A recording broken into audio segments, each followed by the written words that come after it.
Quand on Parfait. parle de réserve de valeur, bon, il y a tout le marché de la réserve de valeur, hein, qui est par exemple l'immobilier, les métaux précieux évidemment. On va avoir les produits dérivés, on va avoir l'art aussi, hein, qui est aussi une manière de pouvoir stocker de la valeur. Mais de manière générale, quand on parle vraiment d'un actif qui est fait pour la réserve de valeur, c'est les métaux précieux et en l'occurrence l'or. Donc là, je vous ai mis en fait le graphique du cours de l'or au fur et à mesure du temps. Vous voyez que bon, bah, c'est pas un actif qui a non plus extrêmement bien performé sur le très, très, très long terme.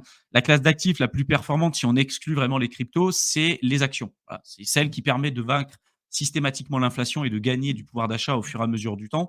Là où on a eu en fait une très grosse hausse du cours, c'est lorsqu'on a eu l'arrêt de la convertibilité du dollar en or par Richard Nixon en 71. C'est à partir de là où on a eu une explosion à la hausse de l'or, avec un pic à un peu plus de 2500 $ dans les années 80. Ensuite, ça a baissé à un peu moins de 500 $ dans les années 2000 pour ensuite repartir à la hausse. Et vous voyez que là, aujourd'hui, en 2024, on n'a pas redépassé le précédent plus haut qu'on avait dans les années 80.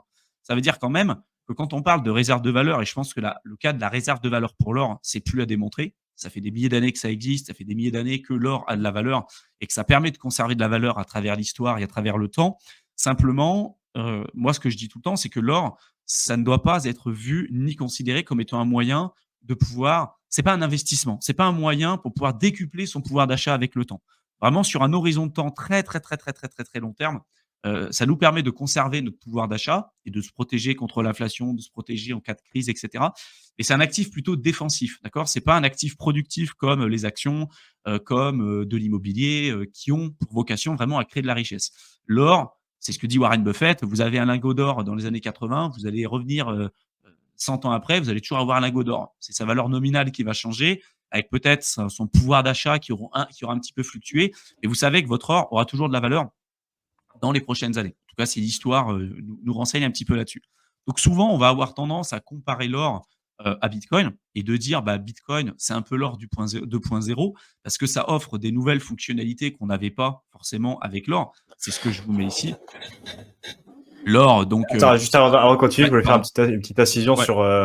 sur la partie or et justement Warren Buffett, parce que c'est vrai que lui, pour le coup, c'était pas quelqu'un qui voit ça comme une classe d'actifs intéressante. Enfin, jusqu'à Ouais. présent, jusqu'à quelques années, il investit pas dessus parce qu'il appelait ça carrément un pet rock, hein, donc c'est-à-dire c'est juste un caillou, grosso modo. Hein, c'est vrai qu'il y a pas mal de détracteurs de l'or qui ont ce raisonnement-là.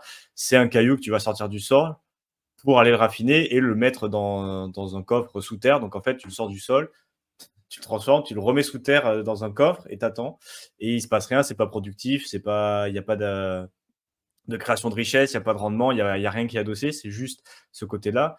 Mais le propre Warren Buffett a quand même changé d'avis, notamment sur la partie investissement dans les entreprises qui du coup extraient l'or, c'est-à-dire il avait investi, il me semble, 500 millions sur Barrick Gold.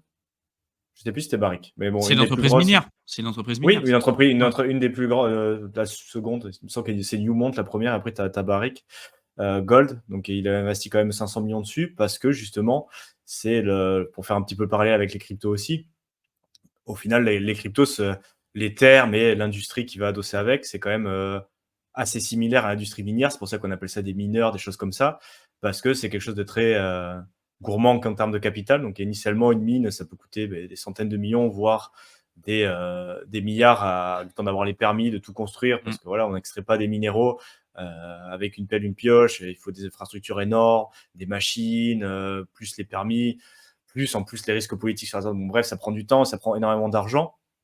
Et une fois que tu as ton extraction qui commence, en fonction aussi de tes géologues, de la capacité que tu as d'avoir pu trouver un bon gisement, ben, tu vas avoir un coût d'extraction qui va être plus ou moins élevé. C'est-à-dire si le gisement est facilement accessible, que toi, tu vas pouvoir, avec tes machines, ta technologie, y accéder facilement, ben, tu vas avoir un coût de production qui va être bas. Et donc, ben, tu vas avoir un cash flow, de la marge sur la production assez importante. Et à l'inverse, si tu as choisi un gisement ben, qui est pas très riche, ou tu t'es trompé, qui a pas forcément autant que ce que tu pensais et que tes machines ne te permettent pas de l'extraire facilement, ben, tu vas avoir un coût d'extraction qui va être beaucoup plus élevé. Et donc, ben, en fonction du prix spot de l'actif que tu vas extraire, ben, tu vas être rentable ou pas. Et c'est la même chose qui se passe sur les Mm. mineurs de Bitcoin, c'est-à-dire quand ils veulent commencer leur activité, ils savent à peu près la rentabilité, donc tu as le prix de l'actif, du Bitcoin dans ce cas-là. Et après, il y a le coût d'investissement qui est très important aussi, hein, pour ouvrir une ferme à Bitcoin. Maintenant, on parle aussi de plusieurs millions, voire centaines de millions pour acquérir les ASIC. Et après, une fois que tu vas lancer ton activité, ce qui va être le principal facteur de savoir si tu es rentable ou pas, ça va être le coût de l'énergie, comme le coût d'extraction pour les métaux ou les matières premières. Combien tu vas devoir dépenser pour extraire et combien est le prix spot actuellement. Et en fonction de ça, on voit si tu es rentable ou pas. Et il y a uniquement ceux qui sont très rentables, au final, qui peuvent encaisser des périodes longues avec un prix de l'actif en spot qui est bas, parce que du moment qu'ils restent en dessous de leur coût d'extraction, eux, c'est bon. Par contre, du moment que tu es plus rentable, que ton prix d'extraction, ton prix de validation, ton prix de l'électricité est plus haut que le prix de l'actif, Bitcoin dans ce cas-là, du coup, tu passes dans le rouge. Donc, il y a aussi ce parallèle-là. Et Warren Buffett a quand même vu, au niveau du cash flow sur l'or, ça peut être intéressant justement dans des périodes où l'or remonte, que les prix d'extraction, du coup, n'augmentent pas forcément. À chaque fois, le moindre dollar en plus, au final, et c'est pareil sur Bitcoin, hein, si tu as des coûts d'électricité fixes à je ne sais pas combien par mois, et que le prix du Bitcoin, au final, n'arrête pas d'augmenter, et le moindre dollar, en fait, c'est de la marge et du cash flow pour ton entreprise, parce que les Mmh. coûts structurels n'ont pas forcément changé. Par contre, le prix spot, s'il n'arrête pas d'augmenter, chaque dollar qu'il prend, c'est de la marge et du cash flow pour ton entreprise. Et donc ça peut avoir un intérêt. Mais c'est plus pour les actions minières, et c'est pareil aussi les actions crypto. Au final, tu vas pouvoir le leverage, tu vas pouvoir avoir du levier par rapport à l'actif sous-jacent. Mais c'est-à-dire que quand le prix de l'actif va bien, mais ton entreprise en général, elle va mieux parce que du coup, tu as la valuation des entreprises. Il y a quand même des multiplicateurs par rapport au chiffre d'affaires, par rapport euh, à ce qui peut être aux actifs détenus aussi par l'entreprise. Tu as certains multiplicateurs qui sont plutôt sains et du coup qui sont pris en compte pour l'évaluation de l'action, du market cap. Et par contre, quand ça va mal, ça se retourne un petit peu. Donc il y a aussi ce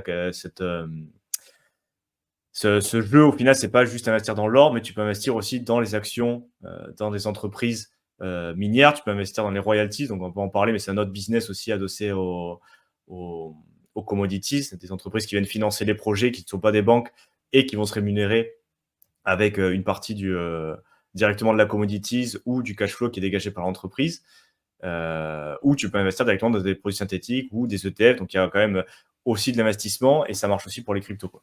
Mmh.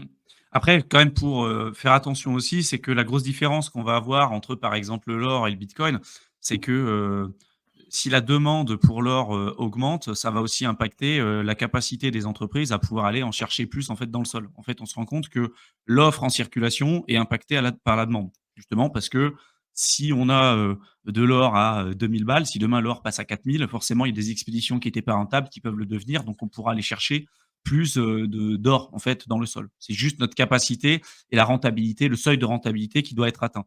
Pour le bitcoin, c'est pas le Voilà. cas. C'est-à-dire qu'il y a un seuil de rentabilité, mais si demain, il y a un nombre de personnes qui est beaucoup plus importante sur le réseau, c'est pas ça qui va faire en sorte qu'on va avoir plus de bitcoin mis en circulation, tu vois? Ouais, ça, c'est la différence. Après, il me semble que tu me corrigeras peut-être.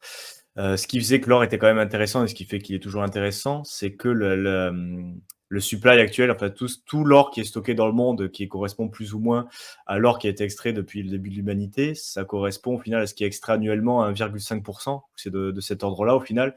Donc du coup, même Ouais, si c'est à tu peu près doubles, l'inflation, en fait. ouais, et même si tu doubles la production, au final, tu dis, tu arrives à 3% d'inflation, on va dire, du supply chaque année, parce que ça correspond à ce qui va être extrait. C'est vrai que si au final le prix de l'or double, et du coup ça devient beaucoup plus rentable, et même si on double du coup les moyens pour l'extraire, tu passes de 1,5 à 3% d'inflation par an, c'est-à-dire tu vas extraire 3% de toute la masse qui existe déjà par an, et c'est vrai que c'est faible. Et pour Bitcoin, comme tu viens de commenter, c'est encore mieux parce qu'au final, le supply, il est déjà fixé. Donc, tu sais d'avance combien il y en aura, même si on pourra faire un live là-dessus qui sera prévu dans le futur. Et en plus, plus tu mets des moyens d'extraction, ça va pas changer. Et au contraire, c'est-à-dire que ça va rendre plus difficile l'extraction pour tout le monde. Et les récompenses par bloc, au final, le temps par bloc ne va pas changer, les récompenses par bloc ne vont pas changer. C'est juste que la difficulté va s'ajuster automatiquement pour tous les acteurs du réseau. Donc Ouais. il y a ça, une force du Bitcoin par rapport à l'or, c'est qu'au final, même si tu décides de dépenser des milliards, des milliards, des milliards pour augmenter la capacité productive, au final, tu vas pas forcément avoir, tu vas avoir plus de puissance de calcul, mais c'est pas ce qui fera que le supply va augmenter. Tu vas pas recevoir plus de Bitcoin, tu vas au lieu de recevoir on est combien maintenant?